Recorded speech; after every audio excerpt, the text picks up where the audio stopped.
چائے کل بھی پی تھی اور آج بھی پی, صدری کل بھی تھی اور آج بھی, کیوں معذرت کروں؟ تو کیا اچھی بات کل سنی تھی آج نہیں سنیں گے؟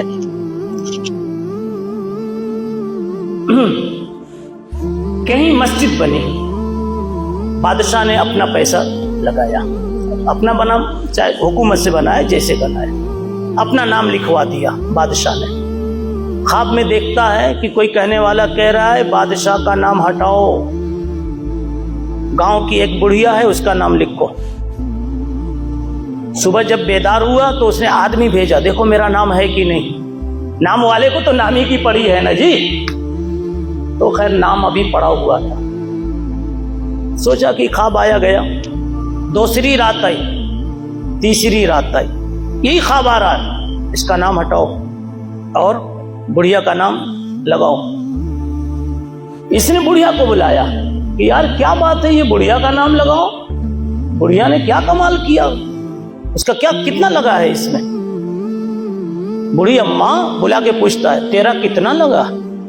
کہتی ہے حضرت مذاق کرتے ہو, جس کے گھر میں, جس کے چھپر میں, گھر تو ہے ہی نہیں, چھپ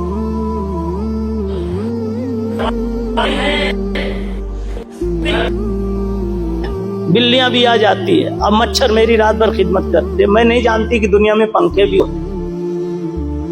میرا پیسہ تیری مسجد میں, میری خاتون کو نہیں لگا. کہا پھر ایسا میں خواب 3 دن سے دیکھ رہا ہوں, بات کیا ہے؟ تو بڑھیا کہتی ہے اب جب اوپر ہی سے کھولا جا رہا ہے اور پردہ ہٹایا جا رہا ہے تو میں کیسے چھپا سکتی ہوں؟ اب بتاتی ہوں. تیری مسجد جب بن رہی تھی تو میں اندر سے تڑپ رہی تھی, بس یہی کہنا چاہتا ہوں. محدث کو دیکھو تو تڑپ جاؤ, میرا بیٹا محدث ہوتا, ٹھیک ہے. اچھے قاری کو دیکھو تو تڑپ جاؤ, اس محراب میں میرا بیٹا ہوتا. تیری مسجد بن رہی تھی, میں تڑپ رہی تھی, میرے پاس بھی کچھ ہوتا تو میں ڈال دیتی, ایک اینٹی ڈال دیتی, سیمنٹ ڈال دیتی. اگر کچھ نہیں تھا پھر اللہ نے میری تڑپ کا مجھے یہ بدلہ دیا کہ میرے دماغ میں آیا کہ ایک کام کروں, تیرے گدھے اینٹیں لاد کر جب میرے گھر کے پاس سے گزرتے تھے تو میں بالٹی میں پانی لے کر کھڑی ہو جاتی تھی کہ کم سے کم ان گدھوں کو تو پانی پلا دوں جن گدھوں کی پیٹھ پر مسجد کی اینٹیں لدی ہوئی. ہو سکتا ہے اللہ کو میرا یہی عمل اچھا لگا ہو. دیکھو حسن نیت کی برکت, دیکھا آپ نے کیا کہا, اس کا نام لکھو, ورنہ سچ ہے ڈھیر ساری نیکیاں کر کے جاؤ گے. یحسبون انہم یحسنون صنعا, سمجھو گے کہ بہت کچھ اچھا کیا تھا, اور جب وہاں جاؤ گے کچھ بھی نہ دیکھو گے, جب جاؤ گے وہاں کچھ بھی نہ پاؤ گے. وہ کہے گا یا اللہ میں نے تو اتنے صدقے کیے, اتنی تقریریں کی, یہ کیا وہ کیا, کدھر گیا؟ اللہ نے کہا سب ہوا منصورہ ہو گیا. بے نیتی بدنیتی کا یہاں کوئی پھل ملتا نہیں, بے نیتی بدنیتی کا. اسی لیے ایک صحابی ایک مٹھی جو صدقہ کرے اور بعد کے لوگ احد پہاڑ کے برابر سونا خرچ کریں. میرے نبی صلی اللہ علیہ وسلم فرماتے ہیں صحابی کا ایک مٹھی جو بعد کے لوگوں کے احد پہاڑ کے برابر کا سونا, یہ جو آگے نکل جائے گا. کچھ بات سمجھ میں آ رہی؟ اس لیے حضرت نے سب سے پہلے تو نیت صحیح کرائی, اور نیت صحیح کراتے کراتے پورے 1128 صفحے آپ کی تربیت کے ساتھ آپ کو لے کے چلے, نماز پڑھوائی, روزہ رکھوایا, یہ کیا وہ کیا, منڈی کا سبق سکھایا کتاب البیوع میں, سمجھا نا, معاملات سکھائے, جھگڑے ہو جائے تو معافی, اور پھر آخرت کی کہانیاں, آخرت کی باتیں سب کرتے کراتے آخر میں ایک بات اور کہہ دی. یہ دونوں باب کو لے کے چلو تو ایسا لگتا ہے کہ مرشد کامل بھی تھے, محدث کامل تو تھے ہی. آگے بولیے, محدث کامل تو تھے ہی, مرشد کامل بھی تھے. پہلے دن وہ کام کروایا انما الاعمال بالنیات میں جو ایک مرشد کامل پہلے دن کرواتا ہے، بیعت ہونے آئے تو فوراً بیعت مت کر لو، پہلے اسے ایک سوال کرو کیوں بیعت ہونا چاہتے، تاکہ اس کیوں سے نیت کا رخ سیدھا ہو جائے. کیوں جاؤ 5 منٹ کے بعد آؤ، کیوں سیدھا کر کے آؤ، پہلے جواب بنا کر کے آؤ. یہ کام امام بخاری نے پہلے کیا، اور اس کے بعد اور کہہ دیا کہ تم اپنی نیت بنانے میں اور بتانے میں کتنے سچے ہو تم جانو، اللہ جانے. کبھی نیت صحیح نہیں ہوتی لیکن بتاتے صحیح ہیں. حضرت صرف اصلاح کے لیے آیا، حالانکہ مقصد شاید کچھ اور بھی ہو.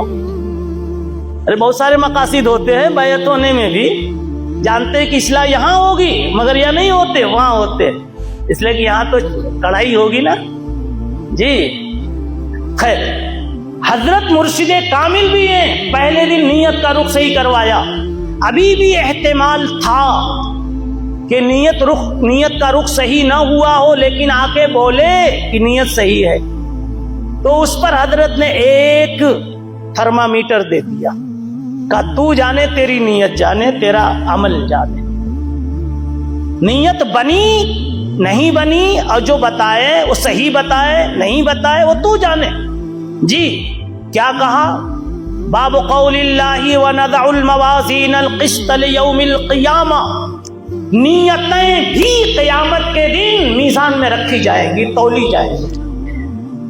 کیا کہا؟ نیتیں بھی تولی جائیں گی.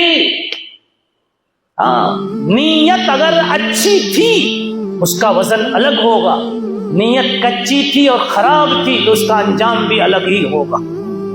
میں نے پہلے سنایا تھا کہ ایک آدمی کا وزن، قصہ ہے کہ کسی نے خواب دیکھا تھا، ایک آدمی کو تولا جا رہا ہے. وہ تو تولا جائے گا حشر میں، لیکن خواب پہلے بھی نظر آ جاتا ہے. جیسے آپ کا مکان، آپ کا بنگلہ بنے گا ابھی اگلے سال، لیکن ابھی دیکھو نا فوٹو انجینئر دکھا دیتا ہے، اس میں آپ کی چارپائی بھی بچھی ہوئی ہے، اب پارک میں گاڑی بھی دوڑ رہی. ارے نہیں دیکھتے؟ یہ سب آج کی جتنی ٹیکنالوجیاں ہیں وہ سب آخرت کی تصدیق کروا رہی.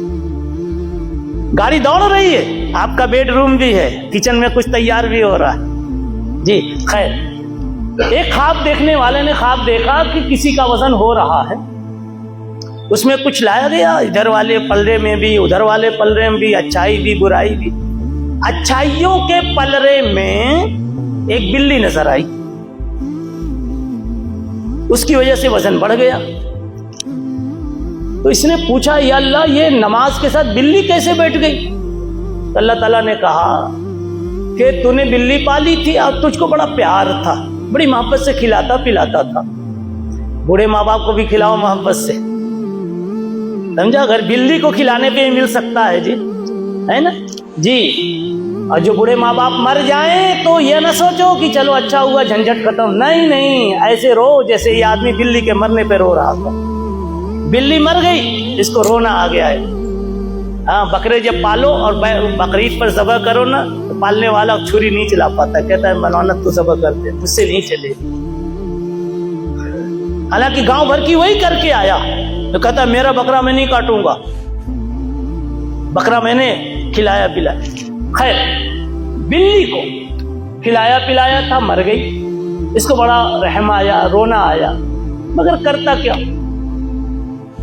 اللہ تعالی نے اس کے اس دکھ درد کو، صدمے کو، بلی کی ہمدردی کو اور اندر کے جذبے کو محفوظ رکھا تھا. جب وزن ہوا نیکیوں کا تو اللہ تعالیٰ نے اس بلی کو اس میں لا کے بٹھا دیا. اس کی وجہ سے اس کے نیکی کا پلڑا بھاری ہو گیا. آگے ہے لطیفہ، ہو سکتا ہے واقعہ لطیفے کے طور پر کسی نے بنایا، واقعے سے صرف سبق لیا جاتا ہے، اس لیے میں اس کو تاریخی کہتا ہوں. سمجھ گئے نا جی؟ کیا آگے ہے کہ وہ آدمی پھر بولا، خواب ہی میں سب چل رہا ہے کہ وہ آدمی بولا جس کا وزن ہو رہا تھا، اے اللہ بلی مری تھی تو اس کو رکھا، تو میرا گدھا بھی مرا تھا اس کو کیوں نہیں رکھا؟ تو اللہ تعالیٰ نے کہا کہ گدھا جب مرا تھا تو بھی گدھا ہو گیا تھا، یعنی تو بے صبرا چلا رہا تھا، چیخ چلا رہا تھا. گدھا نہیں کھیت میں چلاتا،